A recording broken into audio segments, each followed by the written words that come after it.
மின்கைத்தடி நேயர்களுக்கு அன்பு வணக்கம். இப்போது ஒரு சிறப்பு ஆன்மீக தகவல்களில் உங்களை சந்திக்கிறேன். லட்டு திருப்பதிக்கு லட்டு பிரசாதமாக உருவானது எப்படி தெரியுமா?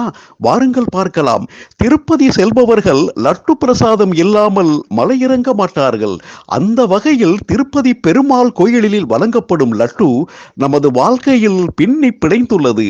இப்படி திருப்பதி என்றாலே லட்டு என்பதை உருவாக்கியவர் யார் என்பது பற்றி இப்போது பார்க்கலாம். திருப்பதி பெருமாள் கோயிலில் லட்டு பிரசாதமாக வழங்கும் பழக்கம் 300 ஆண்டுகளுக்கு முன்னர் 1715 இருந்து தொடங்கப்பட்டது. இதற்காக திருப்பதி தேவஸ்தானத்தில் பிரத்யேக சமையலறை கூட நிறுவப்பட்டுள்ளது. சிறந்த திறன் கொண்ட நபர்கள் மட்டுமே இந்த லட்டு தயாரிப்பில் ஈடுபடுகின்றனர்.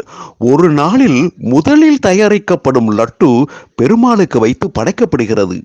இதன் பிறகுதான் பக்தர்களுக்கு அது விநியோகம் செய்யப்படும். திருப்பதிக்கு செல்லக்கூடிய ஒவ்வொரு பக்தர்களும் ஒரு லட்டினை இலவசமாகவும் பின்னர் 50 ரூபாய் கொடுத்து அவர்களுக்கு தேவையான அளவு லட்டுக்களை வாங்கிக் கொள்ளலாம். 2015ஆம் ஆண்டு வேர்ல்டு வைடு என்ற இதழ் வெளியிட்ட தகவல்களின் அடிப்படையில் திருப்பதி ஏழுமலையான் கோயிலில் தினம்தோறும் 1 டன் கடலை மாவு, 10 டன் சர்க்கரை, 700 கிலோகிராம் முந்திரி, 150 கிலோகிராம் ஏலக்காய், 500 லிட்டர் நெய், 500 கிலோ சர்க்கரை பாகு, 540 கிலோ திராட்சை ஆகியவற்றை கொண்டு சுமார் 3 லட்சம் லட்டுகள் தயாரிக்கப்படுகின்றன. ஒவ்வொரு லட்டினையும் தயாரிப்பதற்கு 40 ரூபாய் செலவாகிறது. இந்த பக்தி மனம் நிறைந்த லட்டினை உருவாக்கியதன் பின்னணியில் இருப்பவர் கல்யாணம் ஐயங்கார் என்பவர்தான். அவர்தான் திருப்பதி தேவஸ்தானத்திற்கு என்றே பிரத்யேகமான ருசி கொண்ட லட்டுவை தயாரித்தார். பின்னாளில் அவரது மகன், சகோதரர்கள் என பாரம்பரியமாக அவரது குடும்பமே இந்த லட்டு தயாரிப்பு பணியில் ஈடுபட்டு வருகிறது. 2001ஆம் ஆண்டில் இருந்துதான் திருப்பதி திருமலை தேவஸ்தான ஊழியர்கள் லட்டு தயாரிப்பில் ஈடுபட தொடங்கினர். லட்டுக்கான டிமாண்ட் அதிகரித்தது இதற்கு காரணம். அதற்கு முன்பு வரை கல்யாணம் ஐயங்கார் குடும்பம் மட்டுமே இதனை மேற்கொண்டது.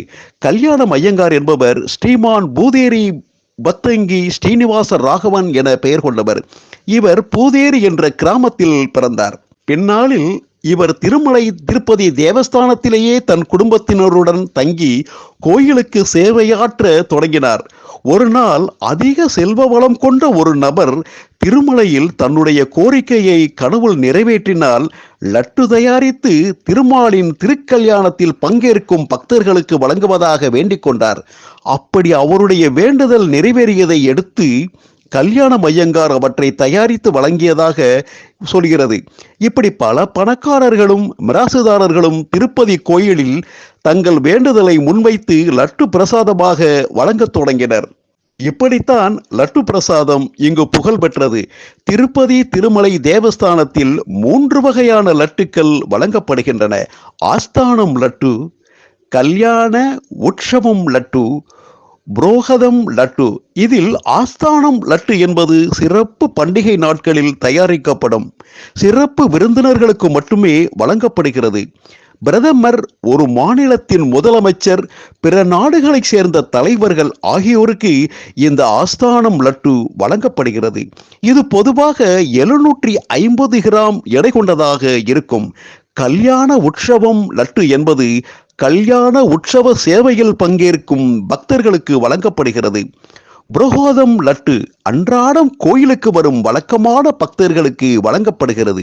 இப்படி பயபக்தியுடன் பெருமாள் பக்தர்கள் வாங்கி செல்லும் லட்டு பிரசாதத்தில் பன்றி கொழுப்பு கொண்டு தயாரிக்கப்பட்ட நெய் பயன்படுத்தப்பட்டதாக வெளியான செய்தி பெரும் அதிர்ச்சியை ஏற்படுத்தியுள்ளது. இதனிடையே லட்டு தயாரிக்க பயன்படுத்தப்படும் நெய் கொள்முதல் செய்யப்படும் நிறுவனம் மாற்றப்பட்டதே இதன் பின்னணியில் இருப்பதாக சொல்லப்படுகிறது. நன்றி நேயர்களே. மீண்டும் ஒரு அரிய அற்புத ஆன்மீக தகவல்களில் உங்களை சந்திக்கிறேன். நன்றி, வணக்கம். மதுரை முருகேசன், தஞ்சாவூர்.